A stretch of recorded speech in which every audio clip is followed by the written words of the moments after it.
Okay, we're here. Praise be God and Mother for the Howard Stern telepathic transcripts.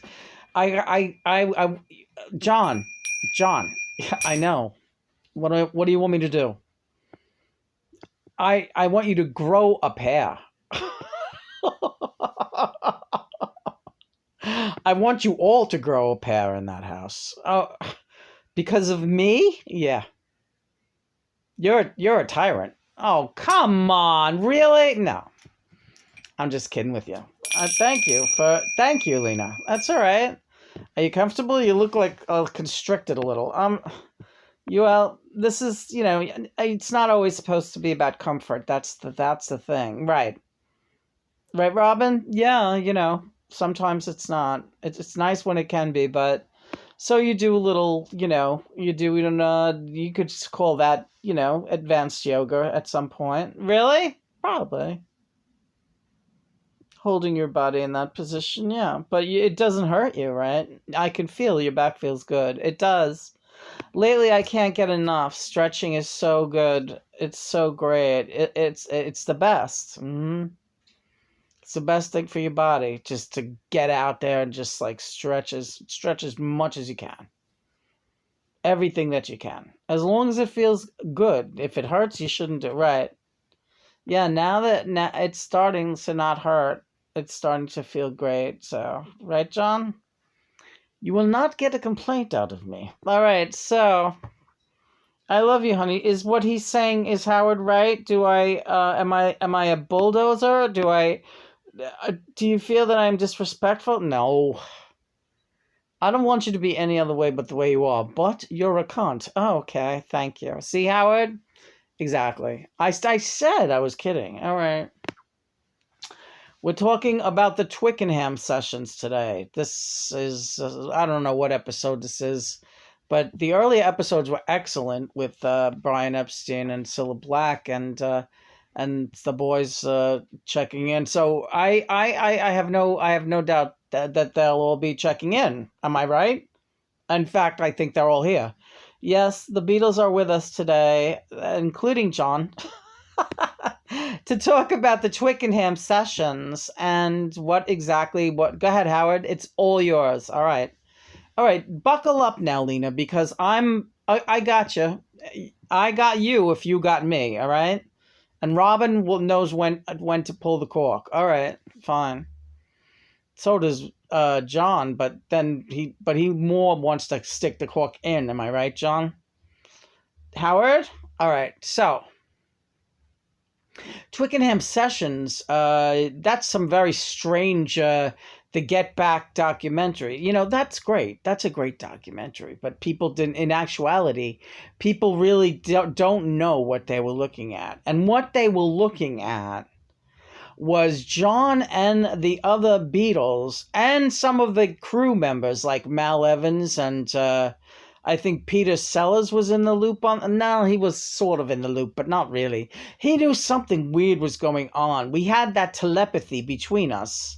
But what he really wasn't, he didn't really know that it was like Lena. Like Lena, we kept an eye on him. Peter Sellers is definitely a type of a mystic, but he's not, he wasn't the inner circle. Not really. No. Okay. How about later he was hanging with... Well, he hung around with Richie a lot. So, and no, Richie wouldn't be one to spill the beans on that. That was all me. So, if people were going to really know about Lena and it wasn't apparent to her, they really had to be very cool. Like...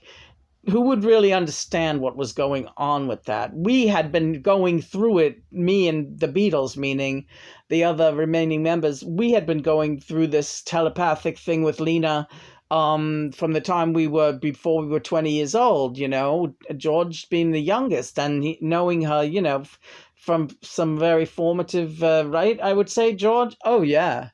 Yeah, she made an impression on me, for sure. Mm-hmm. As a kid, hanging out with John. Yeah. This is all very interesting to hear this take. So, oh, but Howard, yeah, I'm just taking this in too. So, and then what would make you okay? So we'll flash forward though to Twickenham, where you're all what's going on there at the for the Get Back movies and documentaries is watch it again out there. You see, they're talking to somebody who's really not there, but she is. And when they're not talking amongst each other in some strange code, uh, Yoko is channeling Lena. Yoko actively channels Lena for, I'll just give one specific, because I see it very clearly, Commonwealth. The Commonwealth song with the joking around. Am I right? Well, that was definitely a big tell there, what was going on with Commonwealth. The way I was twitching my shoulders, but also Yoko was next to me doing some weird shoulder twitchy thing too. It wasn't her usual movements, you know, and it reminded you of a scarecrow trying to rock out. Right. Yeah, yeah, yeah. I would agree. Absolutely. And that's like a channel job. That Lena goes through your body like a shiver, and just she can attest that I'm the same. When she, oh yeah, what are you attesting to, Lena? When he goes through me, like when he decides to really go in there and like rattle the cages, it's like I can go into spasms almost. Mm-hmm. Well, are you saying that it's a sexual thing? No, not per se, but it is insanely intimate because he's inside of me. Mm-hmm. It's great. It's great in here, Howard. Yeah. Congratulations, John. Don't you have any more? Well, I want to talk to the boys. I want to talk to Paul first. All right. So what was that? So how did that make you feel? You got this best friend. He's the greatest guy. Mm-hmm. John, right? But he's got this situation that you're one of the very few that is privy to it. Is that what I see John looking like he wants to jump in this, and I believe Howard's asking me about it. Yes, but if John wants to jump in, I really don't mind if you don't. Well, no, I prefer to talk first. All right, go ahead. Oh, jeez. Starting already. Sorry. That's terrible. Yeah, they're like a married couple, those two. So go ahead, Paul. I understood it completely, and I thought it was the greatest fucking thing going, and it was right up my alley. Crazy as hell, and it was happening. And there you were, Lena. You were just there. Lena. Mm-hmm. And there's a big secret. Our secret. Mm-hmm. Yeah, that was the thing about like people even this is Howard, right? People they there was a great article and they said the guy I don't know who it was, but he said that Lena, you know the article. Yeah, right. Go ahead. Well, I think you know. Well, the guy said that they always seemed like they were the Beatles, that they had a secret. And everybody wanted to know what that secret was. What was this amazing connection between them that no one could get inside of that, and there was never any other thing ever like it that they, with other bands nowhere.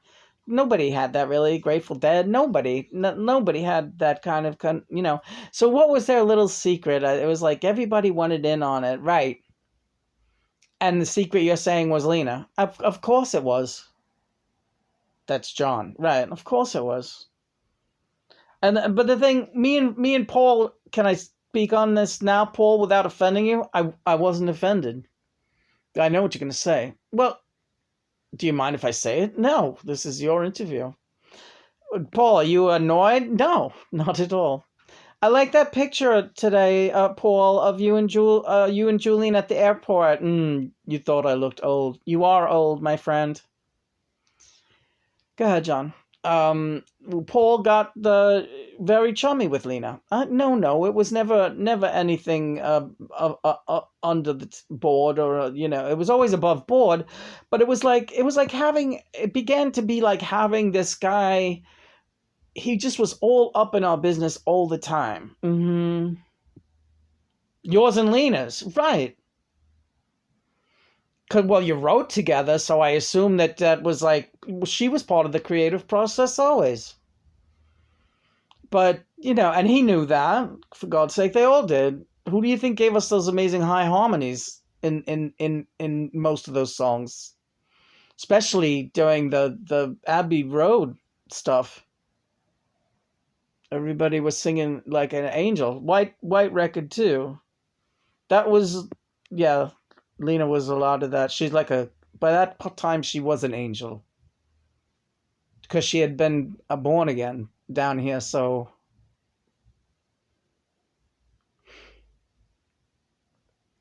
But that's when we started losing the connection. Right.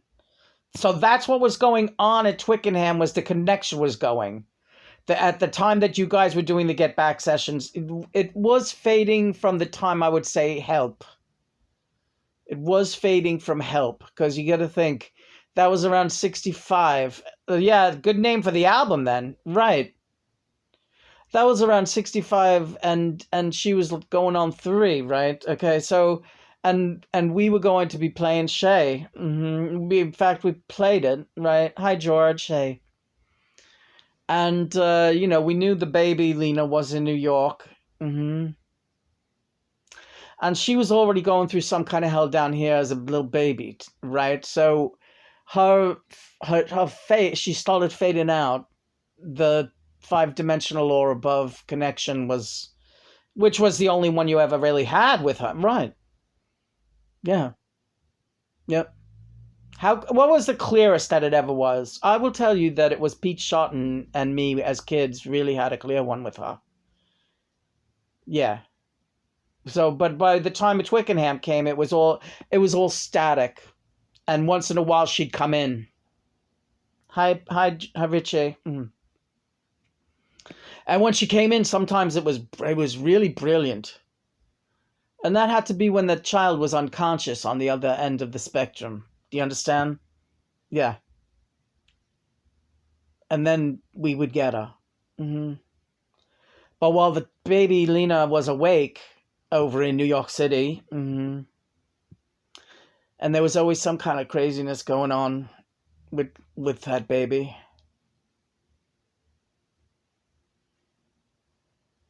We lost her. Or Yoko was starting to channel her, and that was the thing that John had a lot of friction from Paul, mostly really from Paul because of Yoko, because Paul didn't like the idea of a woman of Yoko channeling Lena. It made all of us kind of freaked out at first, but then we kind of started getting into it. Like, this woman is a fucking witch, She's doing it. We knew. And she was sincere. She wanted in on this very interesting situation, and she loved John. Why would she love John? John is lovable. I agree. So yeah, there's even that one picture of you guys out in the woods, like during the Twickenham photo sessions, and you're all around. It's a child's grave. That's what that is, with the flower pots and the stuff sticking out of it. Yeah, it's you, Lena. Seance in the woods. That's pretty astounding. Yeah, it certainly is. So that was really what was happening at Twickenham, and everybody watches those films and they're like, oh, they have every kind of weird theory you can possibly think of. And I've even entertained some of these out loud on my my series program, but that series program has nothing to do with what we're talking about here, right? Because on that level, it makes sense. Some people's theories on that level, it could make sense theoretically. Am I right, Robin? Yeah, absolutely. because you tell yourself enough that you can tell that's how these Beatle fanatics are. They tell themselves they've been telling themselves for 50 odd years, or that that they know these guys so well, and they build up these very convincing scenarios in their own minds about what they think they're looking at. But the chances are that anyone would believe what they were really looking at is so mind-blowing. Think about it. Yeah. That's why these transcripts are very important. Mm-hmm. They're popular, they are. Yes, more popular than a lot of the other stuff that we post. I guess your name being attached to it. Well, yeah. Yep. Well, you're pretty famous, Howard, right, John? Yeah. Ah, the price of fame. Yeah. Yeah. You have no interest in fame, Lena. No, everyone keeps asking me that when they come in. I don't have any interest in fame at this. I don't know that I ever did, and I don't at this point. That's for sure. So I can't really relate to people who want to be famous. Which it's not problematic. It's just like a point where I don't know what to say to them when they say they want to be famous. Okay, so don't say anything. They'll figure it out. All right, we'll do. Any more questions, Howard? You want to? Well, I saw. Well, there was one scene that George looked like he was crying. Yeah. George. Yeah. Well, I was. Because none of us knew what was going to happen. It's a weird thing once you've been exposed to that level of kind of supernatural, metaphysical, spiritual, whatever you want to call it, because we really didn't know what Lena was. We just knew that she was. Mm-hmm. And like now Lena knows because John's crossed over and he had all that access to Akashic records and whatnot. She knows, and he knows now who they were, on the bigger picture, that she was Sylvia Plath, he was James Joyce, he was Wolfgang Mozart, she was his cousin. They know that now. But when John was John Lennon, he didn't have any of that knowledge. I mean, none of us did. Right. That shows you how things are really, yeah. It's like, this is the glass onion.